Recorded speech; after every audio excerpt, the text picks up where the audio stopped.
जी स्वागत है आज की बड़ी खबरों में। आपका दोस्त महफूज। इस समय आप देख रहे हैं इंडिया टाइम्स। दोस्तों आज जो है हड़ताली चौक पर फिर से धरना दिया जा रहा है। जैसा कि आप देख सकते हैं कि बिजली को लेकर और साथ साथ ई रिक्शा को भी लेकर अपनी मांगों को लेकर बैठे हुए हैं। कहा जाए तो बिजली भी में हेरा फेरी को लेकर बहुत ही ज़्यादा प्रॉब्लम चल रहा है। हालांकि जो कि स्मार्ट मीटर जो कहा जाता है हमारे भारत में कि स्मार्ट मीटर लग गया है, उस पर जो है कुछ ज़्यादा ही बिजली बिल आ रहा है। और साथ साथ जो ई रिक्शा चालक हैं उनको समस्याओं को लेकर कुछ लोग बैठे हुए हैं, साथ साथ ई रिक्शा चालक भी बैठे हुए हैं। तो इस विषय पर क्या कुछ कह रहे हैं ये लोग, तो हमारे चैनल में आपका बहुत बहुत स्वागत है। और क्या कहना चाहेंगे, पहले आप शॉर्ट में ये बता दीजिए ई रिक्शा चालक को लेकर। जी आपका बहुत बहुत धन्यवाद। सबसे पहले तो मैं ये बताना चाहूँ, मेरा नाम मोहम्मद सोहेल है और ई रिक्शा संघ का जिला सचिव है।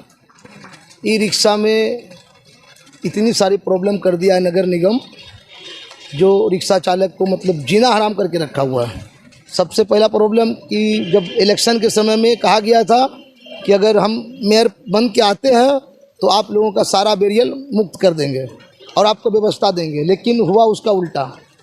ये मतलब दोहरी मार झेलने लगा रिक्शा चालक। एक तो 1200 रुपया सालाना देना पड़ रहा है नगर निगम को, उसके बाद गुंडा टैक्स कई जगह लिया जा रहा है 15 रुपया बेरियल के नाम पे। लेकिन एक सवाल है कि उन्होंने तो 1200 रुपया फिक्स कर दिया गया है और कहीं से भी ये नहीं कहा जाता है कि 20 रुपया 25 रुपया या 10 ही रुपया जो है वो लिया जा रहा है। यहाँ से कोई सूचना नहीं मिल रहा है। सूचना, अगर आपको सूचना लेना है आप बाघा जाइए रेलवे उस पर, आपको देखिएगा ज़बरदस्ती डंटा के जोड़ पे 15 रुपया हर टोटो वाला से हर टिप पे लिया जा रहा है। आपको सूचना लेना है पन्हास चले जाइए, वहाँ पर जाके देखिए डंटा के जोड़ पे गाली गलौज करके रिक्शा वाला से ज़बरदस्ती डरा के धमका के लिया जा रहा है रोज 15 रुपया बेरियल। आपको और सूचना लेना अगर है तो बाईपास चले जाइए, आपको सारा सूचना दिख जाएगा कि हम गलत बोल रहे या सही बोल रहे। और ये सारा जो हो रहा है गुंडा टैक्स वसूला जा रहा है, ये नगर निगम के सही में वसूला जा रहा है। नगर निगम ये वसूलवा रहा है, क्योंकि हम लोगों को कई बार उनको मैसेज दिए, कई बार वार्ता किए, लेकिन हमारा बात को अनदेखा किया गया। जिसके लेके हम लोग बैठे हुए हैं, ना कोई व्यवस्था हम लोग को आज तक नहीं मिला, ना स्टैंड की व्यवस्था है, कोई व्यवस्था नहीं। व्यवस्था के अभाव में रिक्शा चालक जो है जहाँ तहाँ रिक्शा खड़ा करना पड़ता है। तो कहता है जाम की समस्या होता है, जाम की समस्या को हल करना जिम्मेवारी है नगर क्या बोलते परिवहन विभाग की, ट्रैफिक पुलिस की। जाम की परेशानी को हल करना उसका हाथ में है, लेकिन वो लोग अपना कमजोरी को छुपाने के लिए सारा परेशानी का जड़ रिक्शा चालक को समझ देता है कि जाम का समस्या रिक्शा चालक से हो रहा है, जाम की समस्या फुटकर दुकानदार से हो रहा है। जाम मतलब जितना गरीब वर्ग लोग है, गरीब वर्ग के लोग हैं, सारा समस्या गरीब वर्ग के लोग से ही हो रहा है, उसको अमीरों से नहीं हो रहा है। ये नगर निगम बीजेपी के नीति पे चल रहा है, सेम टू सेम बीजेपी का नीति, इनका नीति एक है, दोनों का कोई फर्क नहीं है। ये अमीरों को तो भर रहा है, गरीबों को बेरोजगार करने का कोशिश कर रहा है। आज 15 से 20 हज़ार रिक्शा चालक जो रोज अपना 200-400 कमा के अपना घर परिवार चला रहा है, एक साथ बोल रहा है कि कोई भी पुराना रिक्शा चलने नहीं देंगे। जबरदस्ती रिक्शा को पकड़ रहा है, 10,000 5,000 रुपया फाइन मार रहा है, चलान काट दे रहा है नगर निगम। फुटकर दुकानदार के साथ भी वही काम कर रहा है, ठेला को फल के साथ उठा के लेके चल दे रहा है और उसको भी चलान काट रहा है, उसको भी उजाड़ा जा रहा है। जबकि ये फुटकर दुकानदार हो या रिक्शा चालक, इसकी परेशानी नहीं है। इसका परेशानी ये है कि हमको इनकम, काला धन कैसे ले, लोग से कैसे लूटे, इसको डराओ धमकाओ और लूटो। तो एक सवाल है कि आप नगर निगम को शिकायत कर सकते हैं, उससे ऊंचे पदों पर जो हैं उनको शिकायत कर सकते हैं। धरना ही प्रदर्शन आप क्यों चुने हैं? हम लोग नगर आयुक्त के पास शिकायत लेके गए थे, बहुत कम से कम घंटे भर बात भी हुआ उनसे, लेकिन उन्होंने कोई मेरा बात सुन लिया और बोला कार्रवाई करेंगे, लेकिन कोई कार्रवाई आज तक नहीं किया। हम लोग फिर मैसेज दिए, फिर उसके बाद हम लोग मार्च भी निकाले, उसके माध्यम से भी मैसेज दिए, लेकिन कोई भी कुछ भी हम लोग के लिए नहीं किया। तो लास्ट मोमेंट में आ जाके हम लोग अनिश्चितकालीन धरना पे बैठे हैं, घेरा डालो डेरा डालो आंदोलन करने जा रहे हैं। और जब तक हमारे मांग पूरा नहीं होगा, जब तक फुटकर दुकानदार, भूमिहीन का मसला या बिजली विभाग क्या कर रहा है अभी, आप 200-400 बिल आ रहा है आपका हर महीना, आप बिल भरते जाइए, किसी दिन पता चलेगा आपका घर पे 10,000 का बिल आ गया। अब आप दौड़ते रहिए, विभाग का चक्कर करते रहिए, चक्कर लास्ट में क्या बोलेगा, आपका फलाना में कम गया, चिलाना में कम गया, इसके वजह से आपका बिजली बिल बढ़ गया। क्यों? गलती आप करे, सजा भोगे उपभोक्ता। बिजली विभाग लूट मचा के रखा हुआ है, गरीब के साथ लूट मचा के रखा हुआ है। एक तो 24 घंटा बिजली नहीं दे पा रहा है, उसके बाद 200 का बिल की जगह 15,000 20,000 बिल ज़बरदस्ती भेज के और उससे डरा के धमका के वसूलने का काम कर रहा है। तो ये सारा मसला है। बिजली विभाग जितने भी बेगूसराय के लोग को जितना भी गलत तरीका से बिल भेजा है उस सब बिल सही करे, और जब तक सही नहीं करेगा हम बिल नहीं भरेंगे। देख सकते हैं किस प्रकार से आक्रोश में है सर, और इन्होंने कहे हैं कि जिस प्रकार से भी बिजली बिल को बढ़ाया गया है उसे सही किया जाए, अन्यथा बिजली बिल नहीं भरेंगे। और रही बात ई रिक्शा चालकों की, तो ई रिक्शा में जो है जिस प्रकार से धांधली किया जा रहा है बेहद अच्छे जानते होंगे।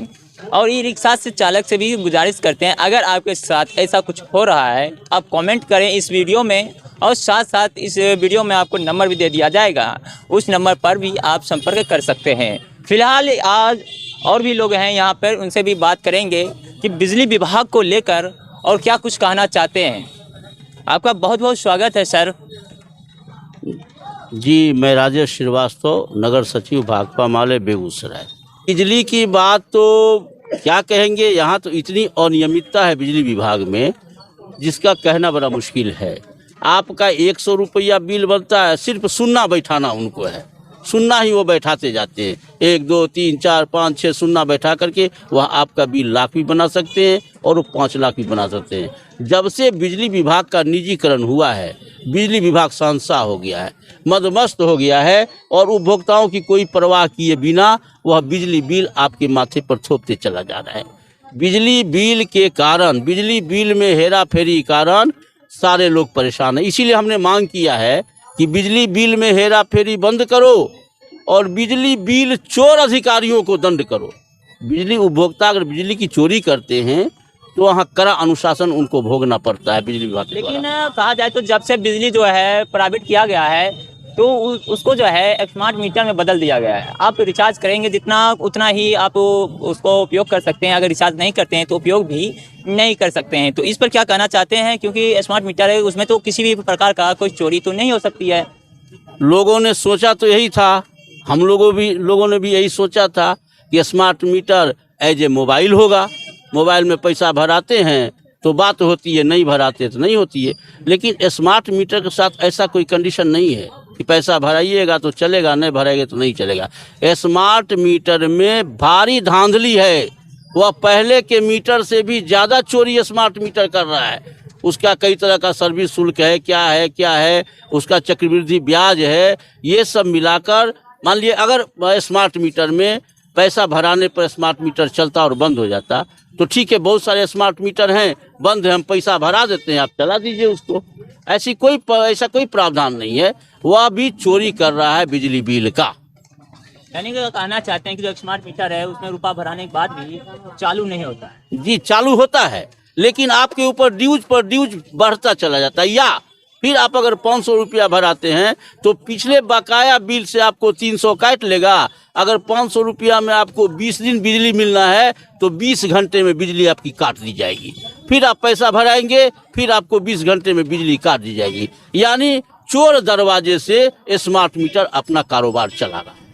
देख सकते हैं सर ने किस प्रकार से अपनी बातों को रखे हैं, और भी कुछ मुद्दा है उन पर भी बातें करेंगे बारी बारी से, और सर से जानेंगे कि और आगे जो मुद्दा है किस प्रकार से अपनी लड़ाई जो लड़ रहे हैं और शांतिपूर्ण यहाँ में प्रदर्शन किया जा रहा है। तो हम सर से जानेंगे कि क्या है मुद्दा और क्या है आपका रणनीति आगे का। आज के आंदोलन का बड़ा मुद्दा है भूमिहीनों का। जिले के अंदर भूमिहीन सड़क किनारे, रेलवे किनारे, बांध पर जैसे तैसे बसे हुए हैं, और सरकारी नीति कहती है कि तमाम सुयोग श्रेणी के भूमिहीनों को, जिसमें पिछड़े, अति पिछड़े, दलित, महादलित और अल्पसंख्यक समुदाय के लोग आते हैं, उनको हम 5 डिसमिल जमीन देकर के बसाएंगे। लेकिन बेगूसराय के अंदर जितने भी अंचलाधिकारी हैं, जिला प्रशासन का कमांड उनके ऊपर नहीं है। जिला प्रशासन का कमांड अगर होता तो सारे रिकॉर्ड अंचल कार्यालय में मौजूद हैं। सरकारी ज़मीन कहाँ कहाँ है, नहीं है।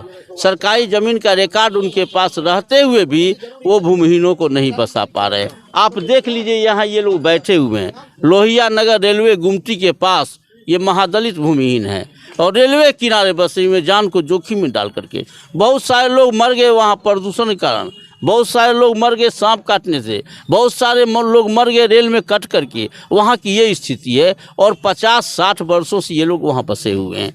पिछले साल 12 अप्रैल से 16 अप्रैल तक इसी जगह पर चिलचिलाती धूप में, प्रचंड गर्मी में इन लोगों ने घेरा डालो डेरा डालो आंदोलन किया। आज बारिश में भी ये लोग यहाँ बैठे हुए इस सवाल को लेकर के। उस समय अरविंद वर्मा जो है सो यहाँ के डीएम थे और उनके निर्देश पर अभी जो सदर के अंचलाधिकारी हैं श्री दीपक कुमार जी, उन्होंने आश्वासन दिया था यहाँ पर आकर के कि हम आप लोगों को 1 महीने के अंदर बसाएंगे। और उन्होंने सूजा मौजे में 1283 खेसरा की ज़मीन बताया था कि यहाँ आप लोगों को बसाएंगे। प्रस्ताव भी उनका बन गया था, लेकिन अचानक भूमाफियाओं के मेल में आकर के उन्होंने गरीबों को दरकिनार कर दिया, अपने वादे को भूल गए और आज गरीब 31 परिवार को जो सूचीबद्ध किया गया, सर्वे किया गया, उनको भी बसाने में आज तक ये अंचलाधिकारी फेल रहे हैं। इसीलिए इस सवाल पर जिला प्रशासन से हम कहने आए हैं डीएम साहब से कि आप अपने अंचलाधिकारी जो है सदर के, उन पर लगाम लगाइए और उनको अविलंब आदेश दीजिए सूजा मौजे की ज़मीन पर इन लोगों को बसाने का। नहीं तो आर पार की लड़ाई होगी, बेगूसराय का चक्का जाम करेंगे और बड़े से बड़े आंदोलन करने के लिए ये गरीब लोग तैयार हैं। ये सवाल हमारे सामने में है। आप देख, राजा डुमरी है, बांध पर लोग बसे हुए हैं, उनके लिए कोई व्यवस्था नहीं कर रहा है। मनियप्पा पंचायत के लोग आए हैं, मटिहानी प्रखंड, वृंदावन, महादलित हैं, मुसहर जाति से लोग आते हैं। इन लोगों को पर्चा दिया गया 10 धूर जमीन का, 5 धूर जमीन पर बसे हुए हैं, 3 धूर जमीन पर बसे हुए हैं। अंचल प्रशासन का क्या काम है? अगर 10 धूर का पर्चा है तो 10 धूर रकबा इन लोगों को पूरा करके आप दीजिए, आपका काम है। उसके बाद इनके यहाँ बहुत सारे लोग भूमिहीन पड़े हुए हैं, उनका सर्वे नहीं हुआ है, उनको बसाया नहीं जा रहा है। ये तमाम सवाल, ई रिक्शा वालों के साथ जाती हो रही है, गुंडा टैक्स लिया जाता है, ई रिक्शा पड़ाव नहीं बनाया जा रहा है। तो ये नया पुराना ई रिक्शा के नाम पर डीटीओ, नगर निगम, जिला प्रशासन दांव खेलना चाहता है कि नया रिक्शा चलेगा, पुराना रिक्शा नहीं चलेगा। अरे भाई, आपके कहने चलेगा? रिक्शा चलाने वाले की मर्जी पर निर्भर है। हमारे खून पसीने कमाई है, हमारी बिल्ली हमी से म्याऊं। इन्हीं तमाम सवालों पर हम लोग बैठे हुए हैं। सदर अस्पताल से लोगों की उम्मीद जगी है, यहाँ दबाव बढ़ा है लोगों का। तो हम ये कहना चाहते हैं कि प्रत्येक वार्ड में प्राथमिक स्वास्थ्य केंद्र खोला जाए ताकि निचले स्तर तक स्वास्थ्य सेवा बहाल हो सके।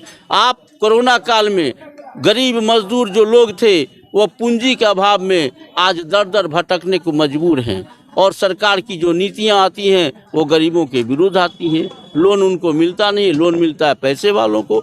तो ये जो गरीब लोग हैं, कैंप लगाया जाए हर वार्ड में और पूछा जाए कि आप रोजगार कीजिएगा, आपको 1 लाख रुपया चाहिए, चलिए आपको कोई ब्याज नहीं देना है, इतना पैसा महीना आप कमा कमा के लौटा दीजिएगा ताकि इनके जीवन में सुधार आ सके, इनकी माली हालत ठीक हो सके और हमारा समाज, हमारा देश विकसित हो सके। इसके लिए कैंप लगा कर इनको रोजगार ऋण देना चाहिए। बिजली विभाग को आपने देखी 50,000 का तो लोन भी दिया जा रहा है लोगों को। 50,000 लोन जो दिया जा रहा है तो उसमें शर्त है बीपीएल सूची में नाम होना चाहिए। अब जिसका बीपीएल सूची में नाम नहीं है उसको आप लोन नहीं दीजिएगा।